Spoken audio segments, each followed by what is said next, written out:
8:35 de la mañana, 23 grados 8 décimas la temperatura en la ciudad de Buenos Aires. Y estamos en comunicación con Miriam Bregman. Ella es dirigente nacional del PTS y del Frente de Izquierda Unidad, exdiputada nacional.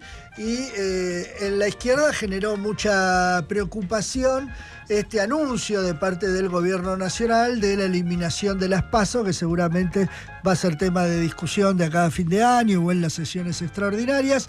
¿Qué tal, Miriam Bregman? Fernando Amato, Demián Verduga y Lorena Álvarez te saludan.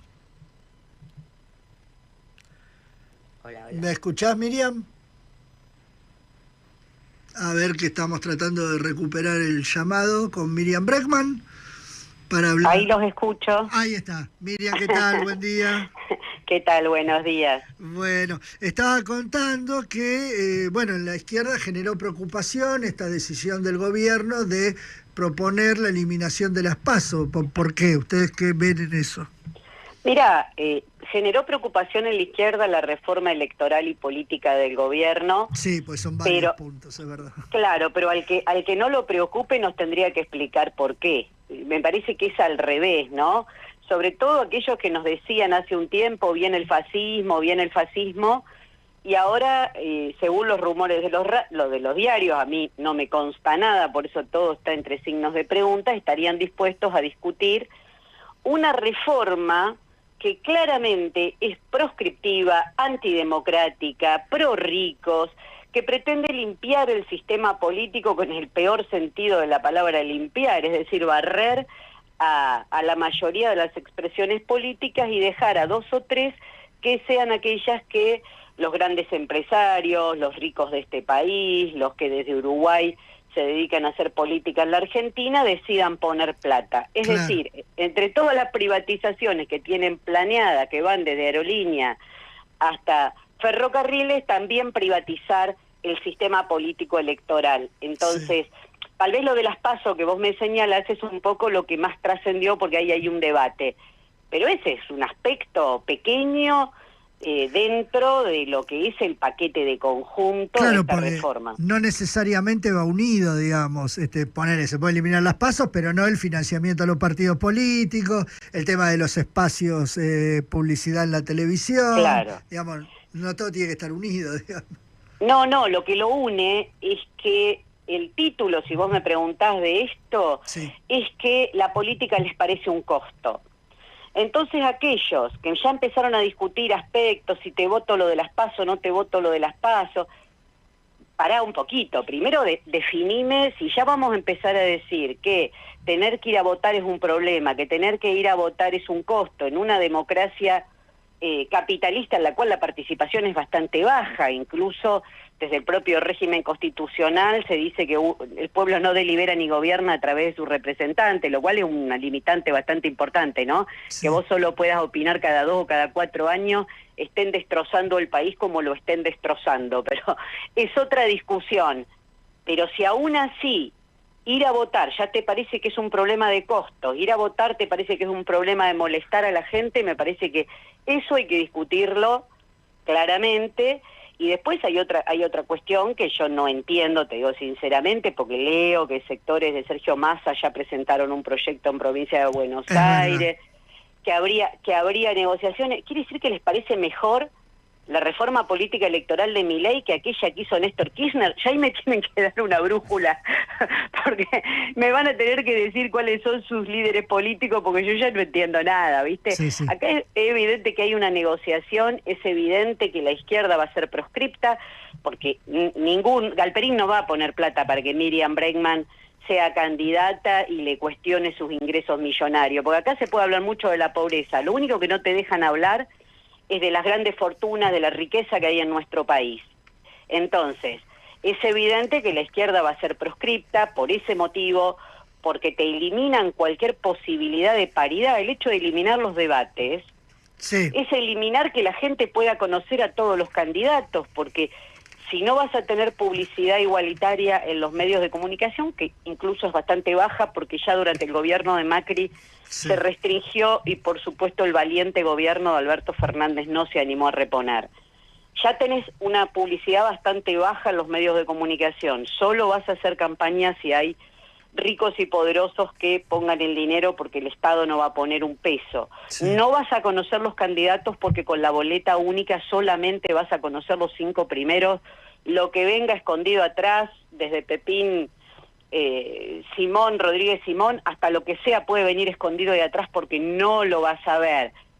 Bueno, el problema es que es proscriptivo con la izquierda y proscriptivo con el votante, que no se va a enterar qué pasa hasta que llegue al cuarto oscuro y se entere a quién le pusieron plata para que esté ahí. Sí, es proscriptivo con los partidos chicos en general, me parece, ¿no? Más allá de la izquierda, porque también me estaban diciendo, me contaba acá mi compañero Demián Verduga, que eleva el piso, ¿no? Del el proyecto.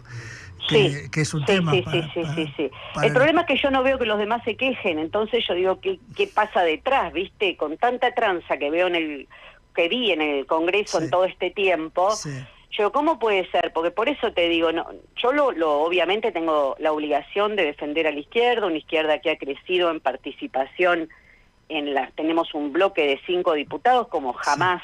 Y han crecido desde que están las PASO. Y hemos crecido en los sindicatos, en las universidades, hemos ganado un montón de centros de estudiantes en el último tiempo.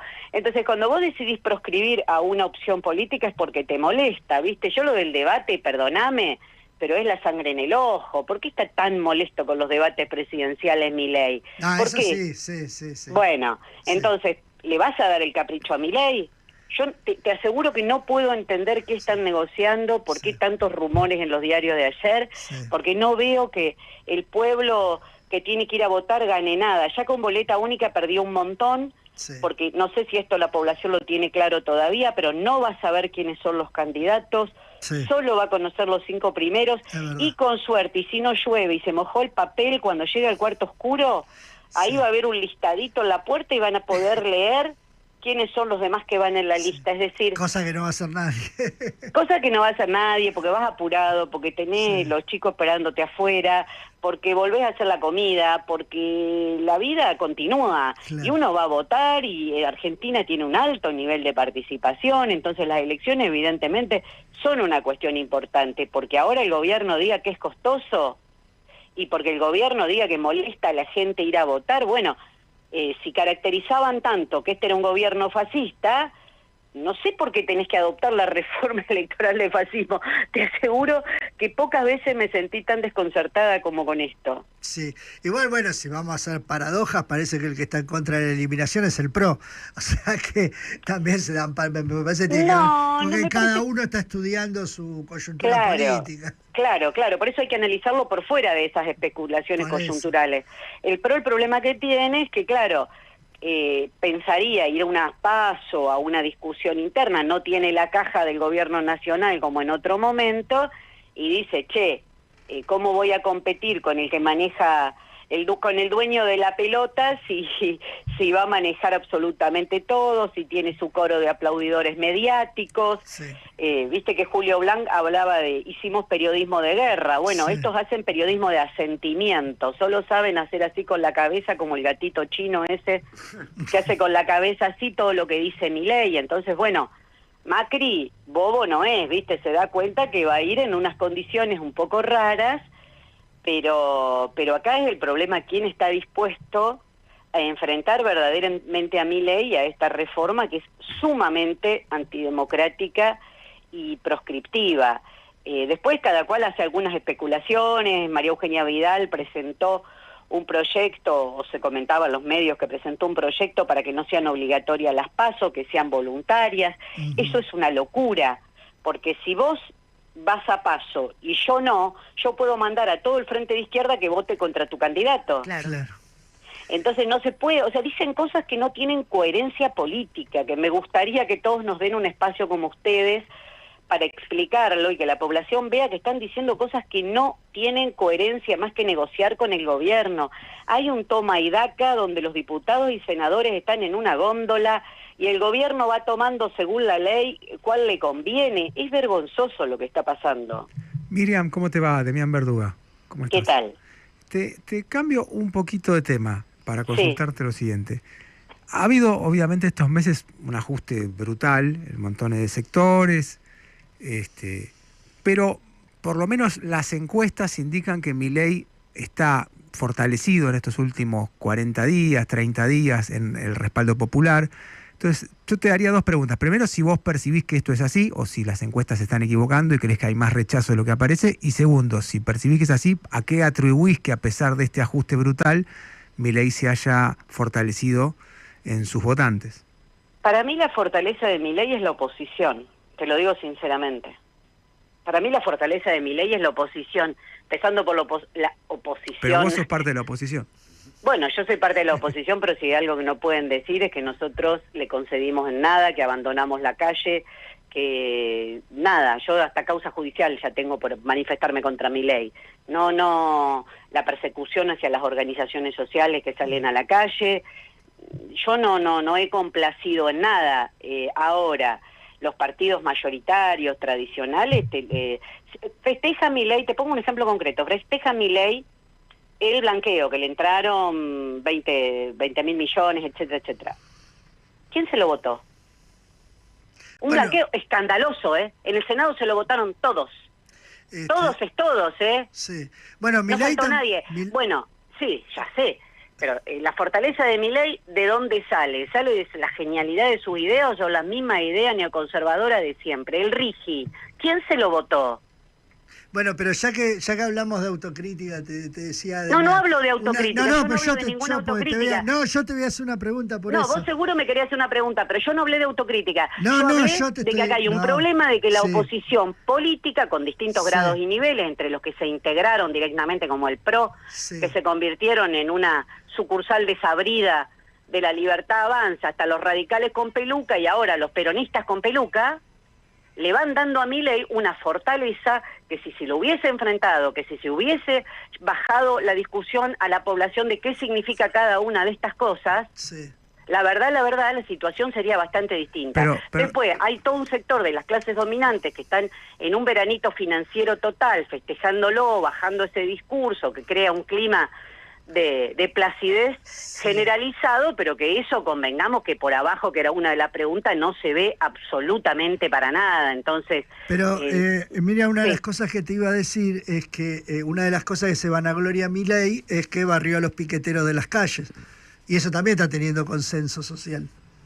No sé, yo no puedo decir que tiene consenso social, porque no es lo que yo veo. Lo que yo veo es que cada vez que hay una convocatoria masiva, bien armada, bien llamada, como fue el 24 de marzo, con las 2 movilizaciones que hubo, como fue el 8 de marzo, como fueron incluso los esporádicos paros de la CGT, como fueron las marchas universitarias, el pueblo sale a la calle, las movilizaciones son masivas y el ánimo de manifestarse también. Entonces, ¿yo de dónde sale eso del consenso? Ahí sí, yo no sé de dónde lo sacan, porque yo cada vez que veo que hay convocatorias, que se logra la unidad, que los que no se la juegan nunca se juegan, que dejan de ser picantes en Twitter y pasan a la calle, la respuesta social es enorme. Pensemos nada más que en las marchas universitarias. Sí, la respuesta social es enorme. Entonces, lo que habla Milei es de los piqueteros, no de las marchas de unidad. Sino lo que habla Milei es de los piqueteros, no de la marcha de unidad. Bueno, pero porque se estigmatiza, y eso no empezó en el gobierno de Milei. Se estigmatiza a las organizaciones sociales, se estigmatiza a los dirigentes sociales o piqueteros, el nombre que le quieras dar, se los culpa de los grandes problemas del país. ¿Por qué? Porque lo que no quieren que se hable es del hambre que hay en el país. No se puede hablar del hambre, no se puede hablar del aumento de precio de los alimentos. El INDEC mide la inflación y casualmente se olvida o subvalora lo que más afecta a las clases populares, se olvida de los alquileres, se olvida de las tarifas. Entonces son muchas cosas que hay que discutir, Hola Miriam, ¿cómo estás? Buen día, Lorena Álvarez te habla. ¿Cómo estás?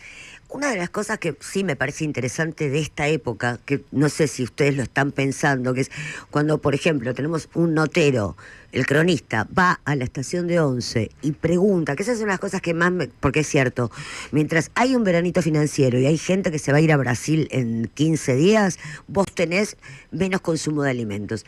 Pero por otro lado, cuando a la gente de menos recursos le pones micrófono, nos pasa casi todas las mañanas, se escucha que hay esperanza, que creen que esto va a salir.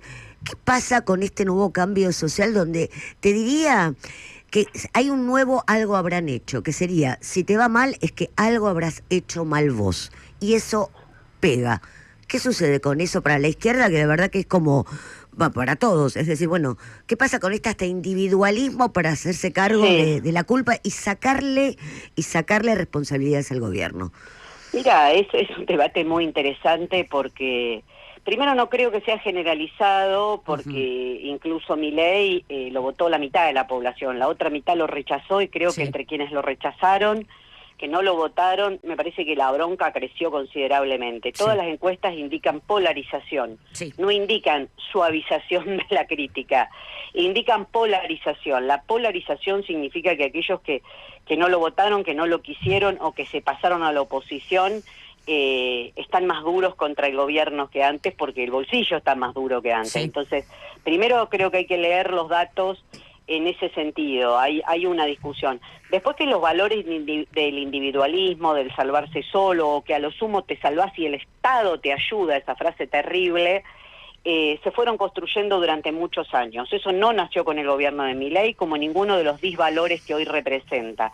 La ultraderecha nacional e internacional lo que hace es llevar a los extremos y capitalizar sentidos comunes que se van instalando durante mucho tiempo.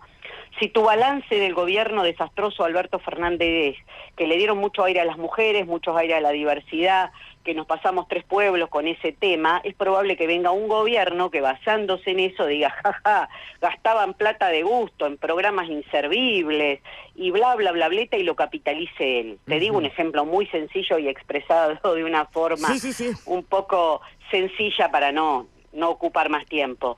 Pero la construcción de los sentidos comunes contra las ideas comunitarias, contra las ideas de solidaridad, de respuesta colectiva, de la organización social, popular, gremial, no nació con el gobierno de Milei. El gobierno de Milei las capitaliza y busca allí los enemigos para decir son los culpables todos. Son las mujeres, son los que luchan, son los que salieron a la calle. Nunca se habla de la responsabilidad de los que se enriquecieron con la deuda, de los que fugaron. Claro, ¿cómo vas a hablar de la responsabilidad de los que fugaron si después le votás el blanqueo para que traigan la plata? ¿Entendés que hay temas que no son suficientemente analizados y hay un problemita ahí, ahí hay un problemita, porque vos evidentemente estás poniendo la carga social en una organización social de base y no en el que fugó? ¿Y cómo puede ser? Claro, si vos legalizás la deuda macrista, es raro que después salgas a hablar de la deuda macrista. Bueno, te podría poner un montón de ejemplos de esos que construyen sentidos comunes que verdaderamente sí, desde la izquierda y todos aquellos que tienen o tenemos otros valores, tenemos que tratar de combatir fuertemente. Miriam Bregman, muchas gracias por este contacto con Pasos Perdidos. Abrazo Por grande. favor, gracias a ustedes porque el tema de la reforma electoral y política, esperemos que no sea como tantos otros que pasan por abajo del radar. Veremos cómo evoluciona. Gracias. Gracias. Un abrazo.